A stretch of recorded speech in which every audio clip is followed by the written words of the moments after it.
ఆర్యావర్తంలో ఈ పోటీలో గెలుపొందే శక్తి ఇద్దరు వ్యక్తులకుంది మహారాజా. పాండుపుత్రుడు అర్జునుడు, అలాగే అంగరాజు కర్ణుడు. అంగరాజు కర్ణుడు అంగరాజు కర్ణుడు అంగరాజు కర్ణుడు. కాని వాసుదేవా, అతను సూతపుత్రుడు కదా. ఇతరుల జాతిని లేక వంశాన్ని నేనెప్పుడూ వ్యతిరేకించను ద్రుపద మహారాజా. గౌరవాన్ని పొందే హక్కు సమర్థుడైన ప్రతి వ్యక్తికి ఉంటుంది.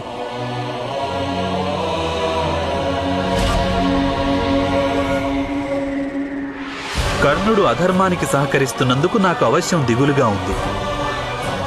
కాని అతడిని ఈ పోటీలో పాల్గొనకుండా మనం అడ్డుకోలేము. అయినప్పటికీ